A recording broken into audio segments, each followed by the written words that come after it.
Good morning सर्वांना शुभ सकाळ. नमस्कार विद्यार्थी मित्रांनो, सर्वांचं स्वागत आहे आपला आवडता युट्यूब चॅनल पोलीस भरती गुरु हरदेस सर. आपल्या आवडत्या युट्यूब चॅनलमध्ये मी आपला मित्र हरदेस सर सर्वांच्या ठिकाणी मनापासून स्वागत करतो. मित्रांनो, काल रात्री तलाठी भरती आणि वनरक्षक भरतीचा निकाल लागला. सगळीकडे निकाल लागला. बऱ्याच विद्यार्थी कन्फ्यूज झाले की सर निकाल लागला आणि पीडीएफ मध्ये माझं नाव आलं. निकाल लागला आणि पीडीएफ मध्ये माझं नाव आलं. मित्रांनो, आधी पण मी तुम्हाला सांगितलं होतं का तलाठी भरतीचं नॉर्मलायझेशन होईल.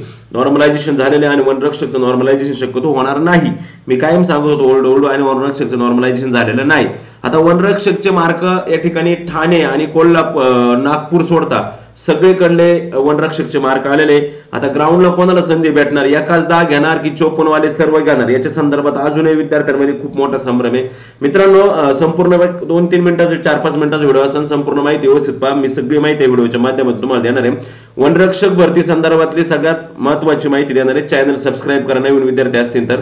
या ठिकाणी मित्रांनो पाहू शकता तुम्ही, काल वनरक्षक भरतीचा निकाल लागलेला आहे. आपल्याला माहिती आहे तलाठी सोबतच वनरक्षक भरतीचा निकाल लागला आणि वनरक्षक भरतीला नॉर्मलायझेशन झालेलं आपल्याला काही दिसत नाही. कारण नॉर्मलायझेशन झालं असतं तर मार्क एकूण थोडे का पॉईंट मध्ये मार्क आले असते. तलाट्याचं नॉर्मलायझेशन झालं तुम्ही पाहत असाल 140 वाला 180 गेला, 180 वाला 170 वाला आहे. काही तर 200 मार्काचा पेपर आहे तलाट्याचा. 210, 209, एक तर 282, म्हणजे असे मार्क त्या ठिकाणी नॉर्मलायझेशन पडलेले आहेत. नॉर्मलायझेशन एवढा फरक राहतो मित्रांनो. 170 वाला मित्र 190 वरती गेलेला आहे मित्रांनो. का ज्या 170 त्याचं सिलेक्शन होऊ शकतो, आता 190 त्याचं सिलेक्शन होईल. म्हणजे हा नॉर्मलायझेशनचा फटका खऱ्या अर्थाने असतो आणि नॉर्मलायझेशन त्यासाठी गरजेचं असतं. मात्र आपल्या वनरक्षकला मी आधी सांगितलं होतं आपल्याकडे क्वेश्चनची संख्या जी होती प्रश्नांची ती कमी प्रमाणात होती, त्याच्यामुळे नॉर्मलायझेशन लागलेलं नाही. बघा त्यांनी काल काय सांगितलंय का वन विभागातील वनरक्षक गट क पदाची जाहिरात आपण 8/6/2023 रोजी प्रसिद्ध करण्यात आली. सदर पदांकरता ऑनलाईन पद्धतीने कॉम्प्युटर बेस्ड सीबीटी परीक्षा वस्तुनिष्ठ बहुपर्यायी स्वरूपात 2/8 ते 11 कालावधीत घेण्यात आली. दरम्यान अनुसूचित क्षेत्रातील पदभरतीबाबत माननीय सर्वोच्च न्यायालय प्रकरण प्रलंबित असल्याने अनुसूचित क्षेत्र वगळून उर्वरित क्षेत्रातील वनरक्षक पदभरती करण्याच्या शासनाच्या सूचना प्राप्त झाल्या आहेत. त्यामुळे वनरक्षक पदाकरिता घेतलेल्या परीक्षेचा वनवृत्तावर निकाल वन विभागाच्या संकेतस्थळावर याद्वारे जाहीर करण्यात येत आहे. मात्र याच्या संदर्भातलं मी सांगितलं तुम्हाला 3 दिवसापूर्वी मी व्हिडिओ बनवला होता की सर्वोच्च न्यायालयामध्ये जरी प्रकरण प्रलंबित असलं तरी अनुसूचित क्षेत्र सोडता सगळे निकाल लागतील आणि तलाठी आणि वनरक्षकचं सेम तेच झालेले. कारण की या दोघांचा का सोबत आहे, कारण का महसूल आणि वन विभाग असतं. काय असतं, महसूल आणि वन विभाग, त्याच्यामुळे हे निकाल लागलेले आहेत मित्रांनो. आणि वनवृत्त वर्गवृत्त यादी मेरिट लिस्ट तसेच भरती प्रक्रियेच्या पुढील टप्प्याबाबत वेळोवेळी संकेतस्थळावर नमुना सूचना देण्यात येतील. मित्रांनो, हे निकाल जाहीर झालेत म्हणजे याच्यामध्ये वनरक्षकला 54 पेक्षा ज्यांना कमी मार्क आहे त्यांचे पण नाव याच्यामध्ये आलेले आहेत, अलग लक्षामध्ये.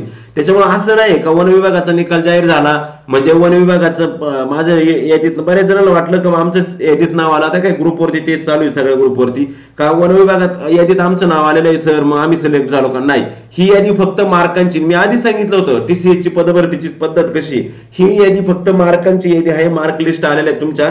आता या मार्क लिस्ट मधून परत मेरिट लिस्ट लागणार मित्रांनो. तलाट्याचे आता हे जे मार्क आहेत याच्यामधून परत मेरिट लिस्ट लागणार मित्रांनो. तलाट्याच्या मेरिट लिस्ट लागणार आणि याच्या पण मेरिट लिस्ट लागणार. याची मेरिट लिस्ट लागणार की एकाच 10 घेणार, हा मोठा प्रॉब्लेम आहे. आता अजून हा काय क्लिअर केलेला नाही. मात्र विद्यार्थ्यांना मार्क कसे आहेत किंवा कशा पद्धतीमध्ये विद्यार्थ्यांना मार्क आहेत ते मी तुम्हाला थोडक्यात दाखवतो. तुम्ही मार्क पाहून घ्या या ठिकाणी विद्यार्थ्यांचे. या ठिकाणी साईटवर जायचंय. साईटवर गेल्यानंतर तुमच्या समोर असं पेज ओपन होईल. हे पेज ओपन झाल्यानंतर तुम्हाला या ठिकाणी दिसेल फॉरेस्ट गार्ड नागपूर, चंद्रपूर, गडचिरोली, अमरावती, यवतमाळ, औरंगाबाद, धुळे, नाशिक, पुणे, ठाणे, कोल्हापूर. मात्र याच्यामध्ये नागपूर आणि ठाणे या दोघांचे निकाल अद्याप लागलेले नाहीत. ते आज लागून जातील, काही अडचण नाही. मात्र आता आपण सपोज अजून कुठे कोल्हापूरची पीडीएफ सपोज आपण ओपन करू. कोल्हापूरला जर आपण गेलो आणि कोल्हापूरचं जर आपण पाहिलं तुम्ही पाहू शकता कोल्हापूरचे मार्क कशा पद्धतीने या ठिकाणी कोल्हापूरला विद्यार्थ्यांना मार्क आहे. या ठिकाणी तुम्ही पाहू शकता का कोल्हापूरला विद्यार्थ्यांना कशा पद्धतीने मार्क पडलेले आहेत. आता या ठिकाणी पाहू शकता 72, 84, 66, 80, 70, आता 46 मार्क या ठिकाणी एका विद्यार्थ्याला. 46 हा नापास आहे ऍक्च्युली. मात्र नापास जरी असला तरी त्याचे मार्क टाकलेत म्हणजे या ठिकाणी काय झाले, सर्वांचे मार्क आलेत. आता जे ग्राउंडला क्वालिफाय होतील, ग्राउंड क्वालिफाय लिस्ट येईल. आता पुढची जी लिस्ट येईल ती ग्राउंडला क्वालिफाय झालेल्या मुलांची लिस्ट येईल. लक्षात ठेवा, जे मुलं ग्राउंडला क्वालिफाय होतील त्यांची लिस्ट येईल. बघा अतुल जाधवला या ठिकाणी 102 मार्क आहेत. 90, 66, 74 म्हणजे एक सांगतो तुम्हाला 54 आहे. लक्ष्मण चौधरीला 54 मार्क आहेत. 72 म्हणजे नापासांची संख्या जी आहे मित्रांनो ही खूप कमी प्रमाणात आहे. लक्षात ठेवा, तुम्हाला नापास झालेला विद्यार्थी क्वचितच नापास झालेला विद्यार्थी या ठिकाणी दिसतोय. बाकी सगळे 54+ मार्क मिळवणारेच विद्यार्थी या ठिकाणी दिसत आहे.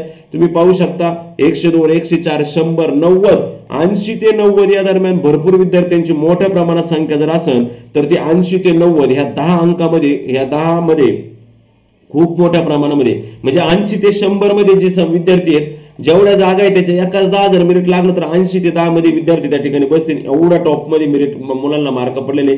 पहा ना तुम्ही मार्क कुठे येते, 106 कुठं 90 कुठं 88 कुठं 80 88 88 92 98 98 78 92 92 98 94 88 80 88 84 94 94 100 82 88 82 102 106 80 80 80 80 म्हणजे सगळे मार्क आहे ना 80 ते 100 मध्ये झाले. त्याच्यामुळे आता गंमत अशी झाली का सर्व विद्यार्थ्यांना वाटतं का आम्हाला 54 मार्क पडले तर आम्हाला सर्वांना क्वालिफाय. मित्रांनो एक खरं सांगतो, 54 वाल्यांना क्वालिफाय करणार आहेत की 54 वाल्यांना क्वालिफाय करणार आहेत की मेरिट लागणार आहे याच्या संदर्भात अजून संभ्रमत आहे. मात्र मला तर वाटतंय या ठिकाणी त्यांनी करावा, 54 वाले सगळे क्वालिफाय करावं, वाद नाही. मात्र मेरिट कदाचित सांगता येत नाही, मेरिट पडू शकतं. कारण का विद्यार्थ्यांची संख्या मार्कांच्या तुलनेत जर विचार केला तर खूप मोठ्या प्रमाणात विद्यार्थ्यांच्या ठिकाणी संख्या आहे. त्याच्यामुळे मार्क पण भरपूर आहे, नाही असं नाही. असं नाही का पाठीमागच्या वेळेस मित्रांनो एकाच 10 घेतले नव्हते, त्याचं कारणच असं होतं का 54 ला पासिंगच नव्हते झाले म्हणून. मित्रांनो खरं कारण सांगायचं म्हणजे 54 मुलं पासच नव्हते झाले. 900 जागा होत्या, 9000 मुलं घ्यायची, तेवढे सुद्धा मुलं पास नव्हते म्हणून ते 54 प्लस सगळे घेतले होते. ह्यावेळेस बाकी मात्र मार्क जास्त आहेत आणि मार्क जास्त असल्यामुळे कदाचित या ठिकाणी कट ऑफ लागण्याची शक्यता मला तरी वैयक्तिक मत आहे माझा, मी काय कोणाचं ऐकून किंवा कोणाचं पाहून सांगतो, माझं वैयक्तिक मत आहे का या ठिकाणी कट ऑफ लागू शकतो. मग नाही लागणार पण नाही, 54 वाले सगळे घेऊ शकतात असं काही नाही, पण कदाचित लागू शकतो. त्याच्यामुळं जरी 54 वाले घेतले, मला एक सांगा 54 वाले जरी घेतले तर 100 वाला त्याला आवडणार आहे का? 54 वाल्याला 100 वाला 54 वाल्याला आवडणार आहे का? किंवा ज्याला 60 मार्क आहे आणि ज्याला 100 मार्क आहे, 60 आणि 100 40 मार्काचा फरक आहे. तो काही ग्राउंड मध्ये 100 वाल्याचं काही ग्राउंड नसणार का? आणि असं काही नाही. बरेच मुलं म्हणतात का 100 वाले हे एमपीएससीची तयारी करणारे पोर त्यांचं ग्राउंड नाही, असं काही नाही राजानो. हे 100 वाले तुम्ही आपलेच विद्यार्थी, पोलीस भरती करणारे, वनरक्षकची भरती करणारे. आता माझ्यासोबत असणारे त्या ठिकाणी मुलं आहेत त्याच्याला 106 108 मार्क आहेत. आमचा एक मुलगा आहे पंकज म्हणून, त्याला 88 मार्क आहे. तो डायरेक्ट 5 किलोमीटर पण तो डायरेक्ट 17 मिनिटात मारतोय. म्हणजे 88 80 168 टोटल होती. असे पण बरेच विद्यार्थी मित्रांनो अलग लक्षामध्ये भरपूर विद्यार्थी असे का ज्या विद्यार्थ्यांना मार्क पण चांगले ग्राउंड पण चांगले. म्हणजे जरी 54 वाले घेतले तर असं काही नाही का 54 वाल्याला फार मोठा फायदा होणार आहे. म्हणजे 54 वाला जर सपोज आज समजा 60 मार्कावाला क्वालिफाय केला, त्याने 80 पैकी 80 टाकले, 8 आणि 7 14 140 त्याचं काम कुठं होणार आहे का? त्याच्यावरती शक्यतो मेरिट टाईट लावणार वनरक्षक, कारण का विद्यार्थ्यांची संख्या जास्त आहे, मार्क मोठ्या प्रमाणात आहे विद्यार्थ्यांना. आणि मोठ्या प्रमाणात मार्क असून सुद्धा मित्रांनो ग्राउंडची तयारी विद्यार्थी बरेच दिवस झाले ग्राउंडची तयारी करतात.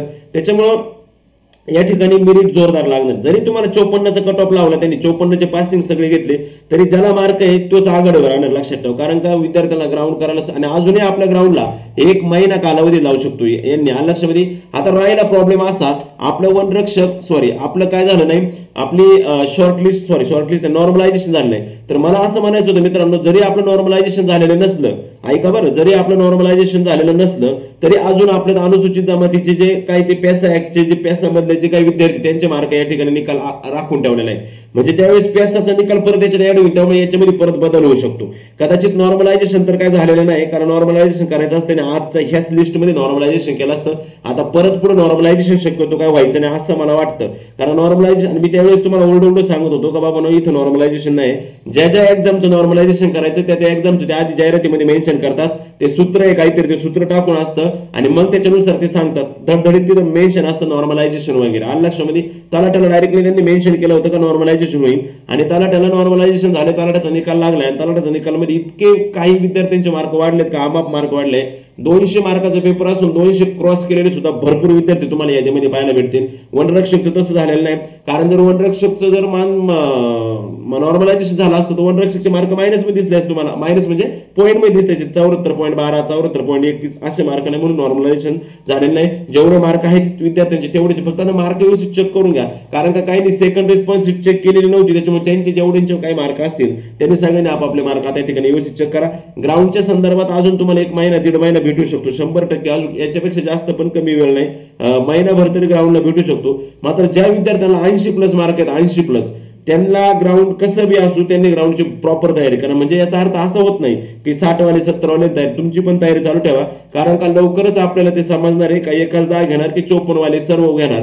मात्र याच्यात अजून संभ्रमता, याचं कन्फर्म उत्तर कोणी देऊ शकत नाही, कारण ही वन विभागाची प्रॉब्लेम आहे. हा वन विभागाने तसं जाहिरातीमध्ये प्रॉपरली नाही मेन्शन केलेलं. वन विभागाने एकच मेन्शन केले का 45% प्लस मार्क घेणारे विद्यार्थी सर्व ग्राउंडला पात्र राहतील. जर उद्या त्यांनी पात्र केले नाही, एखाद्या विद्यार्थ्यांनी तो जर ती नोटीस जर दाखवली तर त्यांना सर्व विद्यार्थ्यांना त्या ठिकाणी संधी द्यावा लागेल. कारण का नापासाची संख्या ही खूप कमी प्रमाणात आहे, जास्त मुलं या ठिकाणी नापास झालेली नाहीत. आपण आताच कोल्हापूरच्या लिस्टमध्ये आपण बघितलं का जास्त विद्यार्थी या ठिकाणी काय नापास झालेले नाहीत. आणि मार्क सुद्धा तुम्ही प्रत्येक विभागाची जाहिरात, अजून मेन विभाग जे राहिलेले आहेत, 2 मेन विभाग, एक म्हणजे ठाणे आणि एक म्हणजे नागपूर, का ज्या दोन्ही मेन विभागांचे निकाल अद्याप बाकी आहेत.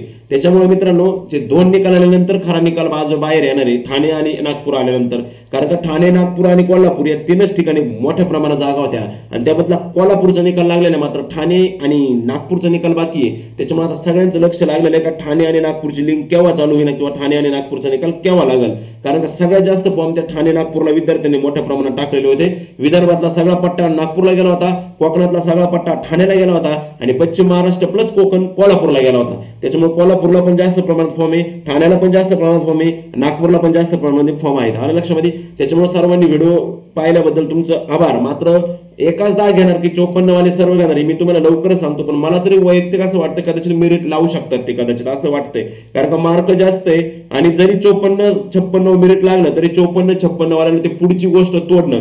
सपोज 54 मेरिट लागले, एखाद्या मित्राला 54 मार्क आहे आणि 54 मार्क असताना त्याचं ग्राउंड आउट ऑफ 80 मार्क टाकले, 8 आणि 5 13 आणि 134 मार्कावर कोणत्याही कॅटेगरीचं कदाचित वनरक्षकला ओपन ओबीसी एनटीसी वगैरे काम होणार नाही. कारण वनरक्षकचं सुद्धा मेरिट एकदम टाईट लागणार आहे.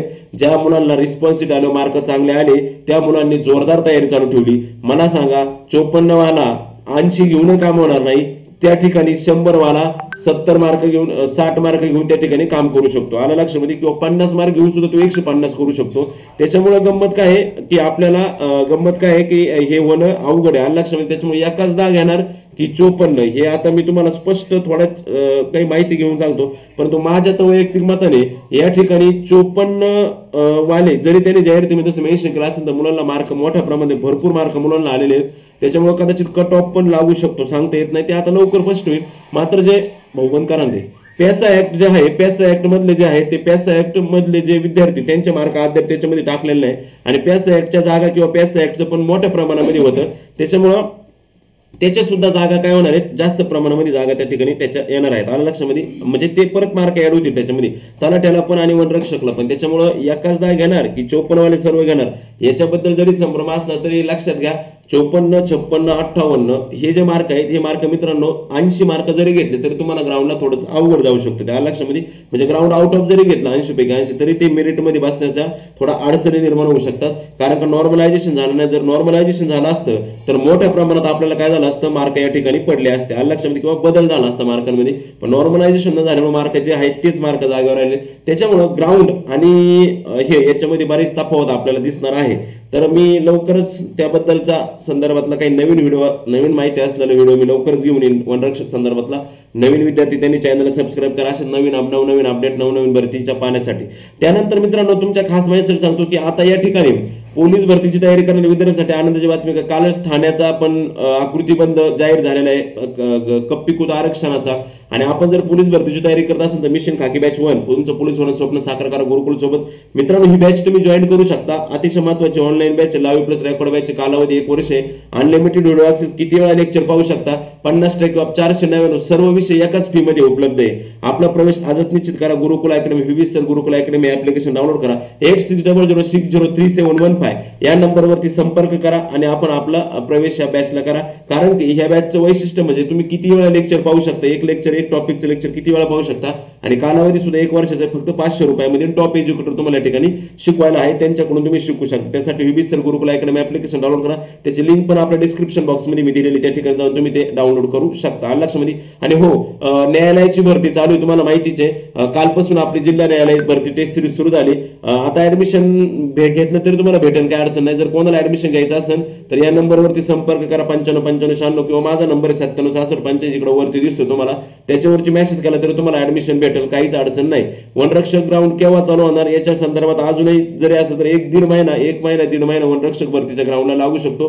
राज्यामध्ये आता सगळीकडे दारूबंदीचे हॉल तिकीट आले, दारूबंदीची परीक्षा पण अशीच सुरू होणार आहे आणि दारूबंदीचे पण पेपर जवळ आलेले आहेत. राज्य उत्पादन शुल्क विभागाचं जर तुम्ही दारूबंदीचे पुस्तक घेतलं नसेल तर अजूनही घ्या, कारण की तुम्हाला त्याच्यामध्ये एक फायदा महाराष्ट्र दारूबंदी अधिनियम 1949 संपूर्ण माहितीचा समावेश असणार. तर smart book one stop solution, next generation smart book one stop solution असणार, ऑल इन वन, सामान्य अंकगणित, बुद्धिमत्ता, मराठी, इंग्रजी सोबतच आगामी संपूर्ण 2023-24 वर्षभरातील TCS IBPS पॅटर्न, डेली चालू घडामोडी अपडेट्स व डेली सराव प्रश्नसंच स्मार्ट QR कोड मार्फत चक्क मोफत. टॉपिकची विस्तृत माहिती, व्हिडिओ लेक्चर, ऑनलाईन टेस्ट सरावासाठी प्रश्न प्लस टॉपिक विभागीय प्रश्न, 100+ topic wise video, 200+ topic wise rate test rank, 100+ सराव टेस्ट रँक, हे सगळं या ठिकाणी मित्रांनो काय असणार तुम्हाला या पुस्तकामध्ये भेटणार आहे. हे पुस्तक मिळवण्याचं एकमेव ठिकाण म्हणजे भारती प्रकाशन पुणे, मार्गदर्शक सिद्धेश्वर आडवे सर यांचं भारती प्रकाशन पुणे. मग पुण्याला जायचं का नाही, आपल्या जवळच्या बुक स्टॉलला जा आणि फक्त भारती प्रकाशनचं पुस्तक म्हणा, तुम्हाला लगेच ते पुस्तक काढून त्या ठिकाणी पुस्तक काढून देतील. आलं लक्षामध्ये. त्याच्यामुळे मित्रांनो हे जे वनरक्षक संदर्भातला निकाल होता, हा निकाल नाही लागलेला तर ही PDF मार्क आलेले सर्वांचे, अजून निकाल लागणं बाकी आहे.